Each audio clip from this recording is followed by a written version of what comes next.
పాకిస్తాన్ మూడు వైపుల నుంచి సంక్షోభాన్ని ఎదుర్కొంటోంది.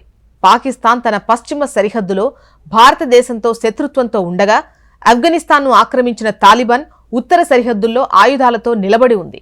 అటు ఈశాన్య సరిహద్దుల్లో ఇరాన్తో పాకిస్తాన్ శత్రుత్వం కొనసాగిస్తున్న సంగతి మనకు తెలిసిందే.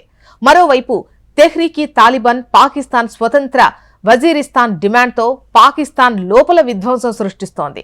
మిగిలిన పనిని బలూచిస్తాన్ తిరుగుబాటుదారులు పూర్తి చేశారు. ఇలాంటి పరిస్థితుల్లో భారత్, ఇరాన్, ఆఫ్ఘనిస్తాన్ మధ్య పాక్ ఇరుక్కుపోయింది. పాకిస్తాన్ తాలిబాన్లను ప్రోత్సహించింది. అమెరికా ఆదేశాల మేరకు పాకిస్తాన్ ఆఫ్ఘనిస్తాన్లో తాలిబాన్లను పెంచింది. ముల్లా ఒమర్ను అధిపతిగా నియమించింది. ఒమర్ ఆధ్వర్యంలో సోవియట్ యూనియన్తో పోరాడుతున్న ముజాహిదీన్ అందరూ సమీకరించబడ్డారు. పాకిస్తాన్ కూడా భారత్పై తాలిబాన్లను ప్రయోగించింది. భారత్తో సరిహద్దుల్లో కార్యకలాపాలు సాగిస్తున్న ఉగ్రవాదుల కోసం ఆఫ్ఘనిస్తాన్లో శిక్షణా శిబిరాలు తెరిచారు. వారికి ఆయుధాలు, డబ్బు సాయం చేశారు.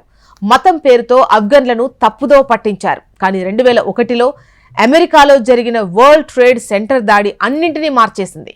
అమెరికా తన ఇష్టానికి విరుద్ధంగా పాకిస్తాన్పై ఒత్తిడి తెచ్చి తాలిబాన్పై యుద్ధం చేసింది. ఈ క్రమంలోనే పాకిస్తాన్కు అమెరికా నుంచి పెద్ద ఎత్తున ఆయుధాలు, డబ్బు అందాయి. ఉగ్రవాదానికి వ్యతిరేకంగా జరిగిన ఈ యుద్ధంలో పాకిస్తాన్ పాల్గొన్నప్పటికీ అది తెర వెనుక తాలిబాన్లకు మాత్రమే సహాయం చేసింది. 2001లో ఆఫ్ఘనిస్తాన్పై అమెరికా దాడి తర్వాత తాలిబాన్ అగ్రనేతలు పాకిస్తాన్కు వచ్చి చాలా ఏళ్ల పాటు ఐసిస్ రక్షణలో జీవించారు. ఆ టైంలో ఆఫ్ఘనిస్తాన్ తాలిబాన్ అనే కొత్త వర్గం కూడా పుట్టింది. దీనిని తెహ్రీకి తాలిబాన్ పాకిస్తాన్ అని కూడా పిలుస్తారు. ఇప్పుడు ఈ తెహ్రీకి తాలిబాన్ పాకిస్తాన్కు తలనొప్పిగా మారింది. ఆఫ్ఘనిస్తాన్ నుంచి టీటీపీ ఉగ్రవాదులు పనిచేస్తున్నారని పాకిస్తాన్ ఆరోపిస్తుంది. ఈ కారణంగానే ఆఫ్ఘన్ గడ్డపై పాకిస్తాన్ వైమానిక దాడులు కూడా చేసింది. పాకిస్తాన్ కూడా తన సరిహద్దులో ఫెన్సింగ్ వేస్తోంది. దీనిపై తాలిబాన్ తీవ్ర వ్యతిరేకత వ్యక్తం చేసింది. సరిహద్దు వివాదాలు, వైమానిక దాడుల కారణంగా ఇరు దేశాల భద్రతా బలగాల మధ్య పలుమార్లు సైనిక ఘర్షణలు జరిగాయి.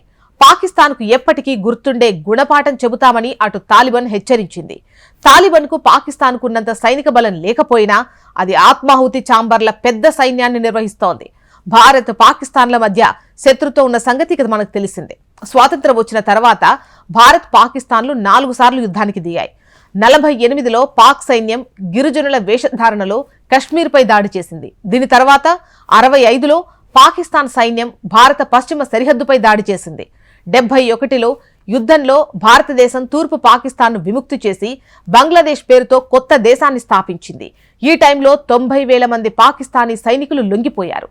99లో పాకిస్తాన్ భారత్పై కార్గిల్ యుద్ధాన్ని విధించింది. అందులో ఓటమిని ఎదుర్కోవాల్సి వచ్చింది.